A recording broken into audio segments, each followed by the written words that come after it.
ઓમ શ્રી ગણેશાય નમઃ. જય શ્રી કૃષ્ણ મિત્રો. આજે આપણે શિવજીના અર્ધનારેશ્વર રૂપની વાર્તા સાંભળીશું. ભગવાન શિવજીએ અર્ધનારેશ્વર રૂપ કેમ ધારણ કરવું પડ્યું હતું, ક્યારે ધારણ કરવું પડ્યું હતું અને પાછળનું શું કારણ હતું. તો આ સરસ મજાની કથા છે ઋષિ ભૃગુ ઋષિ અને શિવજીની મા પાર્વતીની. પૂરો વિડીયો મિત્રો અંત સુધી સાંભળજો, ધ્યાનથી વાર્તા સાંભળજો, કથા સાંભળજો.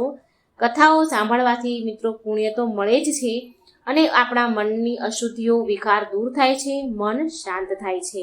તો આ વિડીયોને અંત સુધી સાંભળજો, પૂરા શ્રદ્ધાથી સાંભળજો અને બીજાને પણ વિડીયો શેર કરજો, લાઈક કરજો અને જો મારી ચેનલમાં નવા હોય તો સબસ્ક્રાઈબ કરવાનું ભૂલશો નહીં. ઓમ નમઃ શિવાય. શિવ શક્તિની જય. એકવાર ભૃગુ ઋષિ તપ કરી રહ્યા હતા ત્યારે ત્યાં નંદીગણ આવ્યા અને બોલ્યા, હે ભૃગુ ઋષિવર, મહાદેવનો ગણ છું હું નંદીગણ છું. ભૃગુ ઋષિ, મહાદેવ તમારી તપસ્યાથી અત્યંત ખુશ છે, અત્યંત પ્રસન્ન થયા છે. એમણે તમને કૈલાસ બોલાવ્યા છે. તો ભૃગુ ઋષિ તપસ્યામાંથી જાગ્યા અને બોલ્યા, શું તમે સાચું કહો છો નંદી? આ સાંભળી ઋષિવર બહુ પ્રસન્ન થયા. આ બાજુ ભગવાન મહાદેવ માતા પાર્વતીને ભૃગુ ઋષિના અતિથિ બનીને આવે છે, માટે તેમને આદર સત્કાર કરવાની આજ્ઞા માં પાર્વતીને શિવજી આપે છે. થોડી વારમાં ભૃગુ ઋષિ અને નંદી કૈલાસ પર આવ્યા. એટલે ઋષિવરને ભગવાન શિવ દેખાયા નહીં આગળ દ્વાર પર. તો નંદીને કહેવા લાગ્યા કે નંદી, મહાદેવ ક્યાં છે? મને એમના દર્શન કરવાની તીવ્ર ઈચ્છા થઈ છે. એટલે નંદી બોલ્યા, ઊભા રહો ભૃગુ ઋષિ, તમે મહાદેવના મહેમાન છો, માટે માતા પાર્વતીના હાથે તમારો આદર સત્કાર જરૂરી છે. તો ભૃગુ ઋષિ બોલ્યા, પરંતુ હું તો માત્ર મહાદેવના આશીર્વાદ માટે જ આવ્યો છું, મને કોઈ માતાના આદર સત્કારની જરૂર નથી. એટલે માતા પાર્વતી બોલ્યા, ભૃગુ ઋષિ, પરંતુ હું તો મહાદેવની અર્ધાંગીની છું અને મારા સ્વામીના અતિથિના મહેમાનનું સ્વાગત કરું, એમનો આદર સત્કાર કરો, એ મારો પત્ની ધર્મ છે. તો ભૃગુ ઋષિ બોલ્યા કે મેં કહ્યું ને, મારે કોઈ પણના આદર સત્કારની જરૂર નથી, મારે તો માત્ર મહાદેવના દર્શન જ કરવા છે. મા પાર્વતી બોલ્યા, ઠીક છે, તો ઋષિવર આવો મારી સાથે. મા પાર્વતી મહાદેવ પાસે ઋષિવરને લઈ ગયા. મહાદેવના દર્શન કરતા એમની પાસે આવતા ઋષિવરના આંખમાંથી આંસુ આવી ગયા અને હાથ જોડીને તેમની સામે ઊભા રહ્યા અને બોલ્યા કે તમારા પાવન ચરણોમાં પ્રભુ મહાદેવ, તમારા આ ભક્તના પ્રણામ નમન સ્વીકાર કરો. મહાદેવ બોલ્યા કે કલ્યાણ હો તમારું, તમે કેટલાય વર્ષોથી મારી તપસ્યા કરી રહ્યા છો ઋષિવર, હું તમારી કઠોર તપસ્યાથી અત્યંત પ્રસન્ન છું. માંગો ઋષિવર, તમારે શું જોઈએ છે?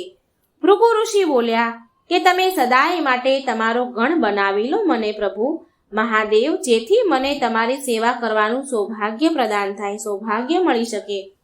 તો શિવજી કહે છે કે મારા બધા જ ભક્ત મારી પાસે ધન વૈભવના આશીર્વાદ માંગે છે, પણ મારો ગણ બનવા માટે તમારે મારા સંપૂર્ણ રૂપની પરિક્રમા કરવી પડશે. તો ભૃગુ ઋષિ બોલ્યા, અવશ્ય મહાદેવ. એમ કહી ભૃગુ ઋષિ પ્રદક્ષિણા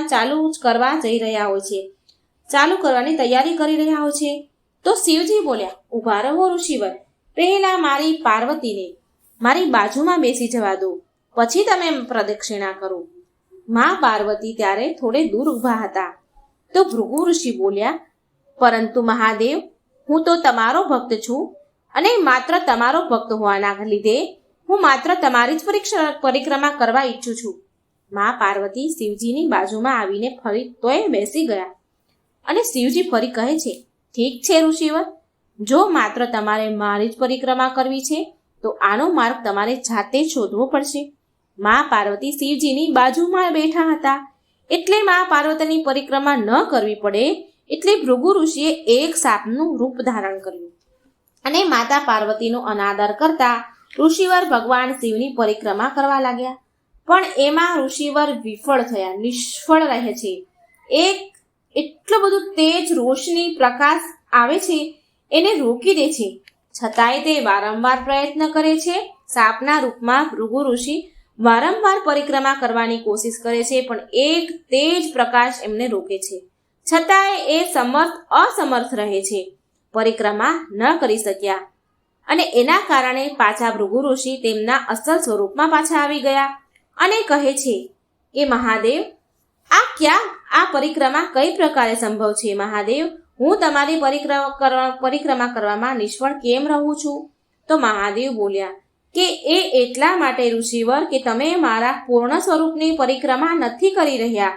તો ભૃગુ ઋષિ બોલ્યા, નહીં મહાદેવ, મેં તો તમારા પૂરા રૂપની જ પરિક્રમા કરવાની કોશિશ કરી છે, પણ હું એમાં અસફળ રહું છું. તો શિવજી બોલ્યા, ઋષિવર, તમે મારી વાત સમજ્યા નહીં બરાબર. પાર્વતી મારી પત્ની છે, મારી અર્ધાંગિની છે અને મારી શક્તિ છે. એના વિના શિવ ક્યારેય પૂર્ણ નથી. શિવનું પૂર્ણ રૂપ માત્ર એની શક્તિ સાથે જ છે, એના વિના નહીં. તો ભૃગુ ઋષિ બોલ્યા, નહીં મહાદેવ, એક સ્ત્રી તો માત્ર પુરુષ પાછળ ચાલવા વાળી છાયા છે, એના સિવાય એ બીજી કંઈ જ નથી. તો શિવજી કહે છે, માનો કે એક સ્ત્રી સદાય એક પુરુષની પાછળ ચાલે છે, પણ એનો અર્થ એ ક્યારેય નથી ઋષિવર કે પુરુષ પાછળ ચાલીને એનો અર્થ એ ક્યારેય નથી કે એ એક શક્તિહીન છે. ઉપરથી એ એક પુરુષને પાછળ ચાલીને તેને સંભાળી શકે છે. તેને સંભાળનારી તેની શક્તિ છે. જો પુરુષ પાસે એની શક્તિ એટલે કે સ્ત્રી નથી, નારી નથી, તો તે પુરુષ અપૂર્ણ છે. મારા દેહનું અડધું અંગ મારી શક્તિ રૂપા મારી અર્ધાંગિની મારી સાથે છે. અને જો તમને વિશ્વાસ નથી તો તમે સ્વયં જોઈ લો, દર્શન કરો આ રૂપના. ત્યારે શિવ અને પાર્વતી એકબીજાની અંદર સમાઈ ગયા અને શિવજીએ અર્ધનારેશ્વર રૂપ ધારણ કર્યું અને કહે છે કે આ જ મારું સંપૂર્ણ રૂપ છે. તમારે મારા આ રૂપની પરિક્રમા કરવી પડશે, નહીં તો તમારી પરિક્રમા સફળ નહીં થાય. એટલે ભૃગુ ઋષિ બોલ્યા, મને ક્ષમા કરો પ્રભુ મહાદેવ, પરંતુ હું તમારો જ ભક્ત છું અને માત્ર તમારી જ પરિક્રમા કરવા માટે ઈચ્છું છું. તો શિવજી બોલ્યા, તમે કોશિશ કરો ઋષિવર, હું તમને નહીં રોકું. અને ત્યાર પછી આ સાંભળી ઋષિવરે એક ભમરાનું સ્વરૂપ લીધું. ભગવાન તો અર્ધનારેશ્વર રૂપમાં જ હતા, એટલે ઋષિએ ભમરાનું રૂપ લીધું અને મહાદેવની પરિક્રમા કરવાની કોશિશ કરે છે, પરંતુ અર્ધનારેશ્વર સ્વરૂપમાં પરિક્રમા કરવી અસંભવ હતી. વારંવાર કોશિશ કરવા છતાં પણ પરિક્રમા કરી શક્યા નહીં ઋષિવર. તો બહુ ક્રોધમાં આવ્યા. ગુસ્સામાં આવીને ભમરાના રૂપમાં ભૃગુ ઋષિએ મહાદેવના માથા ઉપર એક ડંખ માર્યું. કરડી ગયા અને ડંખ મારવાથી શિવજીના માથામાંથી એના કપાળમાંથી લોહી નીકળવા લાગ્યું. આ જોઈ દેવી પાર્વતીથી રહેવાયું નહીં.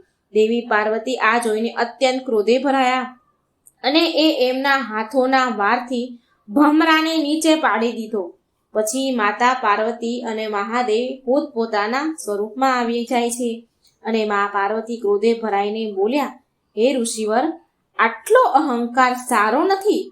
તમે પહેલા પણ મારું અપમાન કર્યું, સમસ્ત નારી જાતનું અપમાન કર્યું, પરંતુ મારા સ્વામીને તમે કરડી ગયા, એને ડંખ માર્યો, એમને ચોટ પહોંચાડી. તમે સારું નથી કર્યું. ખુદને મહાદેવના ભક્ત કહો છો અને તમારી હઠને તમે ઉપર રાખો છો. સમસ્ત નારી જાતનું અપમાન કરનારા ઋષિવર, હું તમને શ્રાપ આપું છું કે તમારા શરીરમાંથી એ બધા તત્વ નષ્ટ થઈ જાય. તમને એક નારી જાત પાસેથી જે શક્તિ પ્રાપ્ત થઈ છે એ નષ્ટ થઈ જાય. મા પાર્વતીના આટલું જ બોલતાની સાથે ઋષિવર બેભાન થઈને નીચે પડી ગયા. તેમનું શરીર એક મુર્દા જેવું થઈ ગયું. તે બેભાન થઈ ગયા અને જમીન પર પડી ગયા. પછી મહાદેવ બોલ્યા, ઋષિવર, ભૃગુ ઋષિ, મેં તો તમને સમજાવવાની પૂરેપૂરી કોશિશ કરી, પણ તમે મારી વાત સમજવાની કોશિશ ન કરી. તમે મારી વાતને સમજ્યા નહીં અને આજે જે તમારી હાલત થઈ છે, જે આ પરિણામ છે, એનાથી સમસ્ત લોકોને ખબર પડશે. આ હાલત જે તમારી છે, જે તમારું આ ભૂલનું પરિણામ છે, એમાંથી સમસ્ત સંસારને એ વાતની ખબર પડશે કે એક નારીનું અપમાન કરવા વાળાને શું થાય છે. એની જોડે શું થાય છે. આમ થોડી વાર પછી જગત જનની માતા પાર્વતીનો ક્રોધ શાંત થયો. માં શાંત થયા તો તેમને દયા આવી ઋષિવર પર. અંતે છે તો એ એક માને એટલે તેમણે મહાદેવને ઋષિવરને ક્ષમા કરવા માટે કહ્યું. એમને ક્ષમા કરવા માટેની માત પાર્વતીએ પ્રાર્થના કરી તો મહાદેવ ઋષિવરને એક ત્રીજો પગ પ્રદાન કરે છે, જેના સહારે ભૃગુ ઋષિ ચાલવા લાગ્યા. અને મહાદેવ બોલ્યા, જોયું ને ભૃગુ ઋષિવર, તમે જોયું ને કે તમે જે નારીને તમે ખોટી સમજતા હતા, આજે એના કારણે તમને નવું જીવન મળ્યું છે. માતાના હૃદયમાં એમના પ્રત્યે, ઋષિના મનમાં એમના પ્રત્યે કરુણાનો ભાવ જોઈને ઋષિના આંખોમાંથી આંસુ આવી ગયા. આંસુ વહેવા લાગ્યા અને એમની ભૂલની એમને સમજાઈ. ઋષિવરને એમની ભૂલ સમજાણી. ભૃગુ ઋષિ બોલ્યા, હે માતા, હું બહુ શરમ અનુભવું છું. મેં બહુ ખોટું કર્યું છે. મને બહુ પછતાવો છે કે તમારો અનાદર કર્યો છે મેં. હું મારા કરેલા આવા પાપનો પછતાવો કરવા માંગુ છું અને તમારા બંનેની પરિક્રમા એક સાથે કરવા ઈચ્છું છું. જો માતા તમે મને માફ કરી દીધો હોય તો તમે મને ફરી તમારા અર્ધનારેશ્વર રૂપની પરિક્રમા કરવા દો અને મને દર્શન આપો. ફરી દર્શન કરવાનો મને અવસર આપો. આ સાંભળી માતા પાર્વતી અને મહાદેવ ફરી એમના અર્ધનારેશ્વર રૂપના આવ્યા અને ભૃગુ ઋષિને દર્શન આપ્યા.